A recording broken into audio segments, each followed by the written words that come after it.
Hey, what's up guys, Flick here and welcome back to another episode of Season 2 of the Liverpool Career Mode. We're going to be getting into the January transfer window today and hopefully making some signings. I'll talk about those signings in just a little bit, but I do want to thank those of you that have utilized the unanimous feedback tool. I have that in the link in the description if you guys are unfamiliar with that, and I'll leave that in future descriptions as well.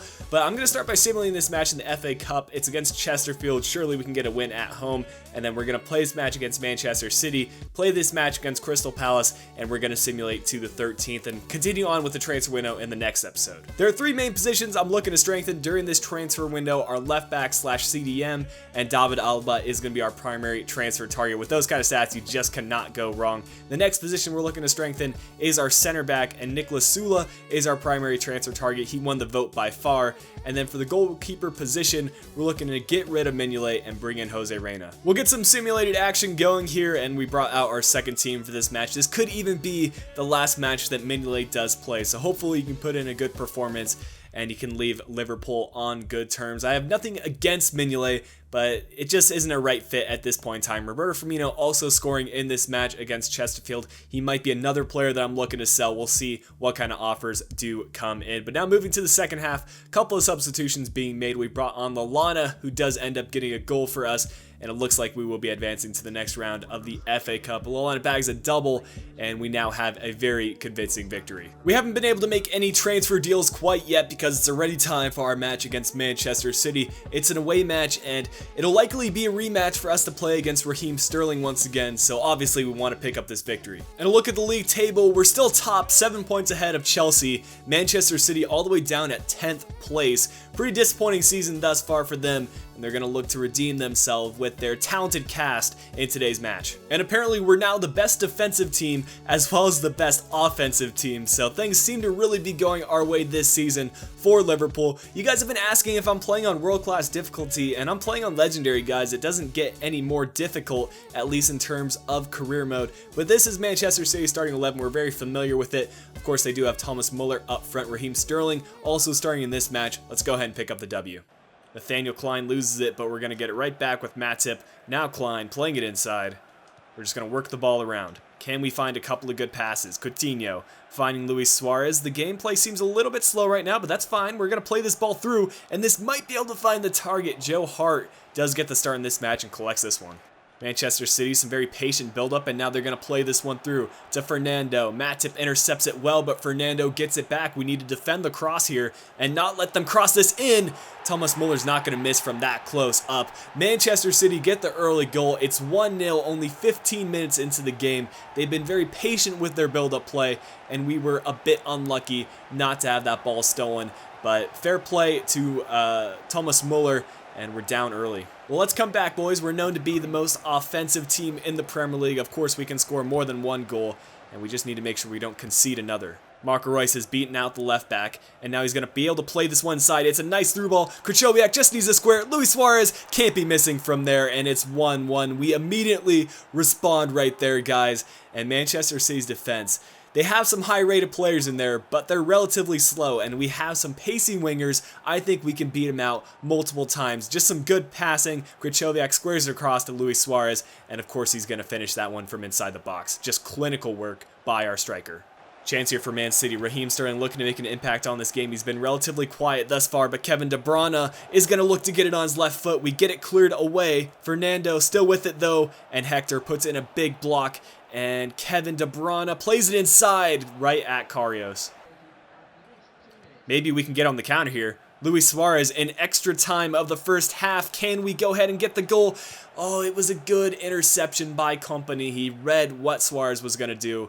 And it looks like we're going to go into the halftime break. 1-1, not a bad half, could be better though. Here are the halftime stats. We just had that single shot on target, but hey, we have the one goal, and that's all that really matters. Honestly, Manchester City didn't have too many chances in that first half. Their wingers were practically absent in that first half, and I don't really feel threatened by them at all. Here's Markovic on the ball. He's done well to get through a couple of Manchester City defenders, and now he's going to find Krychowiak, who's not exactly the best dribbler, but he's got enough skill moves on him to get this one cut inside. Markovic gets it stolen by Raheem Sterling, but we're going to retain possession. Klein to Markovic. He's going to try to use those 4-star skills to get around Company, and he does able to do so. Plays one in the middle. It's just got to be a finish.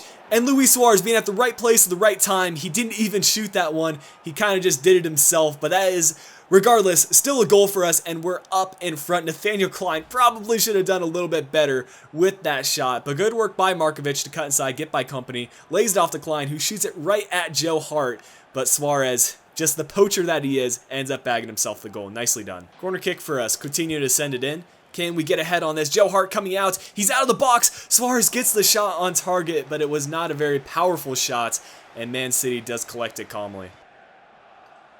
Good passing right here. Luis Suarez sees Coutinho in the middle. Can he get a goal for himself? The shot, and Joe Hart, that's a big time save, keeping Manchester City in this match despite us relatively dominating in this second half. That one was definitely going in. We'll be making our substitutions now. I'm bringing on Emerson Hyndman in for Krychowiak. Hyndman isn't exactly a proper CDM, but I think we can hang on for this match. What other substitutions can I make? I can probably bring on Mane, who's now 80 rated, bring him on for Marco Reus. And for our final substitution, we're of course going to be bringing on Divock Origi. He hasn't gotten some playtime in a while. We'll bring him on for Markovic. We got a through ball chance. And it's Divock Origi playing it through to Luis Suarez. Keeper's coming out. And Joe Hart just barely wins that foot race. That was a good bit of build-up play. And it looks like Man City are now attacking. We just need to get them on the counter once more and really close off this game. And this might be that chance. It's Emerson Hyndman. He has the square cross, but he's going to go with the shot himself. Joe Hart once again with the save. This time Coutinho is going to get the poacher goal. And he scored a couple of those goals for us throughout this Liverpool career mode. I can think back to season 1. He scored so many of those. Not so much this season, but Man City's defense was nowhere to be found. Emerson Hyndman, still a little bit inexperienced in that finishing, but luckily we had another player there to sweep it up. Corner kick for us. Maybe we can tack on another goal to add to our total tally this season. It's going to fall back out to Coutinho, who's going to play this one to the edge. And now Henderson finding Emerson Hyndman. He's going to play this one through. It's Matip, who does well to get around one defender and gets a decent shot on target on Joe Hart. Well played. Here's Clichy on the ball. One final chance for Man City to push some people forward and get a goal back. Denayer playing in the middle. Fabian Delph is going to get a goal for Man City. Again, I parked the bus and our defense just seems to fall apart. Luckily, though, this time we had a 2-goal cushion and we're still going to walk out of here with the 3 points. Now this match is over. We have picked up the victory, but I'm not exactly content with the win, because defensively, we're just not sound quite yet. We need to add another center back signing that can add a little bit more experience to this team, because we've got matches in the Champions League against Barcelona coming up. They're going to rip us to shreds if we have any weaknesses in the back. Some more transfer offers coming in, and one of which being for Daniel Sturridge from Spurs. I have no interest in selling one of our top strikers to Spurs. I am open to selling Sturridge in the future, but for right now, I still feel like he has a place in this team. I don't know why he feels threatened. Maybe it's because of the lack of game time that I've been giving on the right wing, but for right now, I'm just going to reject this offer. We'll take a look at the next one, and the next offer is going to be for Divock Origi from Aston Villa. And they're offering 12 million, which is above his market value, but I want to get a little bit more money for him because he has a lot of potential. So I'm going to say 25 million. It's a high asking price, but I've seen the CPU accept these kind of offers before. If we get 25 million for Divock Origi, I'll gladly take that. And it looks like Leon Bailey is not happy with his current role in the team. And I think I'm actually going to put him on the transfer list because he just hasn't found a place in this team. We brought in a couple of right wingers, and Leon Bailey has moved lower and lower down in my precedence and picking order, so I think it's best if we just move him on. Some loan offers and some more transfer offers coming in, and George Moyle, a 2-year loan deal, is being offered by Arsenal, and I need to clear up some more space in this team, so I will accept this and hopefully can get some play time for Arsenal, whether that be in cup games or whatever it may be. So we'll accept this one and then move on to the other offers. One being for Roberto Firmino from Dortmund. A lot of Bundesliga teams going after him, and once again, I'm going to counter with a bit more. Dortmund has a lot of money. I'm going to counter with 40 million, and that's a very high asking price, but we'll see what they have to say because they do have a lot of cash. And they have also sold Pierre-Emerick Aubameyang in this career mode, meaning that they probably have some money to spend. So we'll counter with that one and check out our last deal. It's for Loris Karius. No interest in selling him. He's playing well and he's very happy, so we'll just reject this from Sevilla. Big offer here from Manchester City for Jimenez. We just added him to the team, so I'm not looking to sell him off right now. We're just going to reject this one for Manchester City and check out our final transfer deal. It's for Brad Smith. We're going to accept this one straight away because I need more space in this team. Due to the lack of signings thus far, I'm going to switch around the game plan a little bit for this episode. I'm going to simulate this one against Crystal Palace as a home match, and I think we can pick up the win and then play this match against Newcastle so we can get our second game in. And that'll allow us to have 2 extra weeks, and in those 2 weeks I envision that we'll be able to make a few more transfers. I want to get some transfers in for you guys and sell some players off. Hopefully we can do that in that space of time. Of course, we should be able to get the win here against Crystal Palace. They have 2 losses in their last 3 games, their only win coming from Millwall, so they're really not in the best of form, and their side is just not equal in quality to ours. And Coutinho bags himself a goal, and I saw in some of the newspapers that Real Madrid are going after Coutinho, which would be a huge transfer if we choose to make it. Jonas Hector potentially scoring his first goal of the season. Good to see right there, but it looks like the scoreline is going to go as envisioned. They get a goal back late, but Royce adds that 3rd goal for us, which should well and truly end the match off. We pick up another 3 points in the league. Aston Villa have decided to stop pursuing Divock Origi, and that's no big surprise.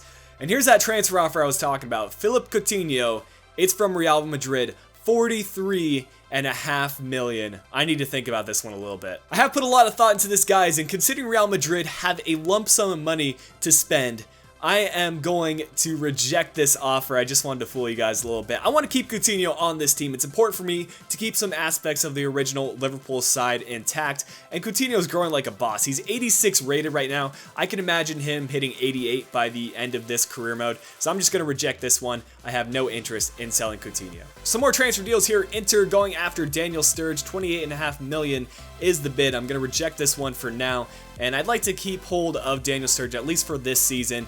And an $18 million offer for Danny Ings from Aston Villa. That's a pretty big fee. However, I'm going to increase that fee to $28 million. If Aston Villa actually meet that asking price, I would be open to selling Danny Ings. He's a squad rotational player. We can replace him with someone else for a lot less. And to be completely honest, we have Mane, we have Origi, we have other strikers that can fill that void. Monthly scouting update from Norway. We have a 52 to 70 player, 66 to 88, 67 to 91. We will sign him up. And from now on, guys, I'm just going to be releasing players from the Youth Academy that don't exceed 90 potential. Yes, they might exceed 90 potential for now, but when we get a better estimate, I do tend to release some players. We have a 75 to 94. It looks like a very talented player, and we'll be moving on 65 to 89, and finally a 61 to 85. Everton also seem to be going in for Roberto Firmino, and I'm just going to reject this one. I don't really want to sell him to a Premier League side, and I'm definitely not selling him to our rivals, so we'll just reject this offer. Now, Inter, on the other hand, might have some money to spend. So again, I'm going to counter with 34 million, and maybe Roberto Firmino can fit into a Serie A side. We're going to counter with that and check out this last transfer deal. It's going to be for Danny Ings, 18.5 million from Aston Villa, so it doesn't look like they went much higher. Again, I'm just going to go ahead and counter with maybe 25 million, and again, that would be a pretty good price for Danny Ings, and we can replace him with someone even better. Before we get into our Newcastle match, I want to get into a little bit of spending, and Jose Reina is obviously our goalkeeper target. As you can see, I've included Mignolet on this deal. His value is 5.5 million. Reina's is 8 million. So I don't expect Napoli to accept this, but they might. I've seen stranger things happening, and I just want to get a feel for what they have to say. We're also going to slap on a bid for Niklas Sula. We'll start with his market value of 12 million and work our way up from there. We have our first team back in action for this match against Newcastle. Let's go out there and get the win. Newcastle are having a surprisingly good season, sitting in the top 5, so that is quite contrary to what's happening in real life, of course, but I've seen stranger things like that, and I've seen Leicester like ending up in the relegation zone before, so FIFA isn't exactly a good estimate of what happens in real life. But looking at the top goal scorers, Newcastle actually has the second one, but Luis Suarez miles ahead with 18 goals. Now my goal from this match is to get a clean sheet because we haven't been doing well defensively. I'm not worried about our attacking abilities, that's been proven, but I want to start playing well defensively as well as on the attacking side of things because we need to start preparing for Champions League football. And that may mean less goals, but ultimately it's going to allow for more wins.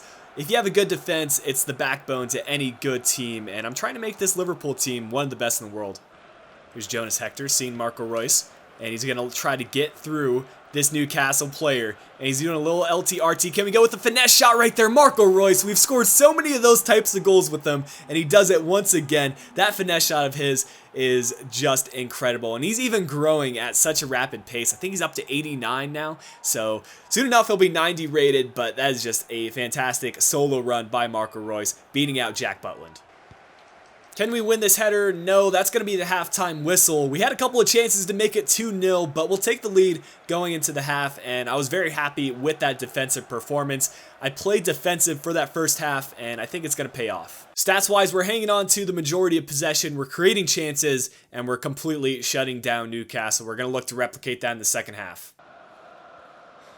I don't know what Newcastle is doing right here, but we're going to find Luis Suarez, trying to add on another goal, and maybe we can get his 19th goal in the season. He's going to cut inside, getting by a couple players, using that strength. Now he's going to blast it. There is no way Jack Butland is going to get to that. And the Newcastle defense, I don't know what they were doing, and they're just taking Luis Suarez too lightly, and this Liverpool team too lightly. We make them pay for their mistakes, and Luis Suarez makes it look like a video game there. With 30 minutes remaining, we're going to make our substitutions now. Emre Can coming in once again for Krychowiak. Adam Lallana will be brought on for Coutinho. And for our final sub, I think Figuli's going to get a little bit of playtime coming in for Sturridge.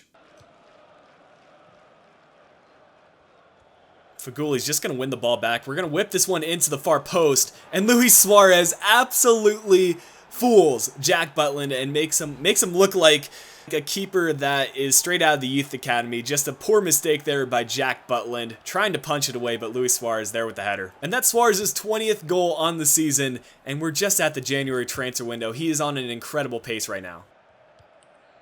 Chance here for Newcastle. Wijnaldum here again on the left wing. Jimenez trying to put in a tackle, and that one inside the box. We give up the clean sheet, which is very, very disappointing. That was my main goal for this match, but it was just a good cross sent in, and Newcastle finally get a goal back. And there's full time, a bit better on the defensive side of things. Newcastle just had the one shot on target, which unfortunately for us was a header goal, but we looked good attacking wise, creating those 3 goals and a wide variety of those goals as well. Now hopefully we can make some signings here before this episode is over. Finally, we get a bit of transfer news, guys. Nicolas Sula looks like he's on his way to Anfield, assuming that we can get contract negotiations done. Hoffenheim surprisingly accepted the 12 million bid, and I thought they would want 15 plus for him. But let's get into the contract negotiations and try to get this sealed up. He wants 90 grand a week, but going from a Bundesliga side to a Premier League side, that's a bit expected. So we're going to give him his contract demands because we do have the budget to do so, 4 years, and I'm not going to specify a squad role for now. In other news, it doesn't look like Napoli is interested in Mignolet, which is a shame,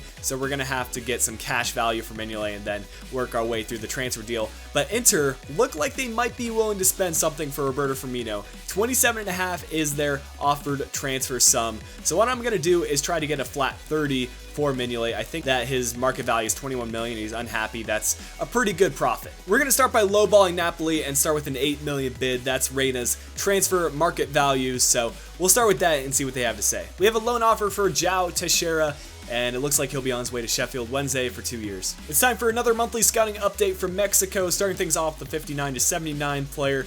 63 to 79, 64 to 88, 46 to 64, 70 to 88, and finally a 57 to 79. No luck this month. And some great news, guys. Nicolas Sula has accepted his contract offer, so he's going to be the first signing for Liverpool in this transfer window, and I think that's a great signing. Considering he's an 80 rated player, he's 21 years old, so we can train him up. This is a fantastic deal. And apparently Napoli want 12 million for Reina. We don't have the budget to do so, so we're going to have to hold off for now. All right, guys, Inter don't seem to be budging on the Roberto Firmino deal. So what I'm going to do is accept the 27.5 million bid for him. Yes, it's less than what we would have gotten at the beginning of the year, but you also have to consider other factors, like he's not going to be playing against us in the future. He's not going to a Premier League side. He's going off to the Serie A, and I wanted to give him a chance. Unfortunately, he wasn't able to prove himself, but this will allow us to make some other signings, hopefully David Alaba in the next episode. Another scouting update from Australia, and we're going to quickly scroll through this one so that way I can get you guys a squad report before the end of the episode. We have a 66 to 92 player here. We'll sign him up. At 58 to 78, and finally a 62 to 86. Now the episode is coming to a close. I am going to go through a squad report and talk in depth about players that I do plan on selling, so you guys can get a good idea of what the team might look like after the transfer window. Simone Mignolet is obviously one of the players that we're going to sell. Once we start getting some bids for him, I'm probably going to accept one of the first ones that come in because I'm not so much concerned about the money that we get for him, but rather him getting some more play time at another club. Moving on though, we're going to continue with the scouting report, and I will stop and talk about any players that we do plan on selling. Alori, if I get some bids for him, I might sell him. He's a good squad rotational player, but I just don't know about his future plans here at Liverpool, especially with the signing of our other center back, and it's going to be Nicholas Sully. You guys can get your first look at his stats. He's just a brick wall in the back, and I'm so excited about using him in future episodes. Continuing on with the squad report, we do plan on selling Martin Cáceres. He's not happy, and we can probably get about 10 million for him, just adding that transfer sum until we can eventually afford David Alaba. Martin Skrtel, another player that I plan on selling. And moving on, Moreno I might sell if we get the right transfer sum for him because he's not happy with his playtime. Jonas Hector has established himself as the starting left back. Again, continuing on, Leon Bailey not happy. We're going to sell him off. Markovic really happy with how he's been playing and been super impressed with him. James Milner starting to get a little bit more comfortable in this team. Jordan Rossiter, Heinemann still growing and young players for us. And a couple of these Youth Academy players I do hope to send out on loan. Marco Reus going up +1, almost at that 90 mark, which is super exciting. Coutinho up +1 to the 86. Moving on, what other players that we do have? Roberto Firmino. He will likely be sold off to Inter Milan, assuming the contract negotiations do go through. Mane up +2. However, he's in bad form, which is kind of strange to see. I feel like he's been playing all right. Faguli's been a big-time player for us. Luis Suarez going up in his physical stats. Awesome to see that. Daniel Sturridge, not really growing this season. Hasn't scored a lot of goals. Maybe next season we may look to sell him off to another team. And rounding out the squad report, that is going to wrap things up. But yeah, guys, to get a good estimate for our current transfer budget, we're going to get right around 30 million for Roberto Firmino, which will give us 31 million in the transfer budget. With the selling of Cáceres, that will give us about 40 million. With the signing of other players like Moreno and Skrtel, that will give us about 50 million. And then Mignolet, as well as some of these odd players, will give us about 60 million to spend, which I think will be enough to sign David Alaba as well as Jose Reina. But if you guys have any suggestions for the remainder of this transfer window, go ahead and drop it in the comments section below. But if you guys did enjoy today's episode of the Liverpool Career Mode, make sure you drop a big old like down below. Subscribe if you are new to the channel. And until next time, this has been Flick. I'll be talking to you guys again soon.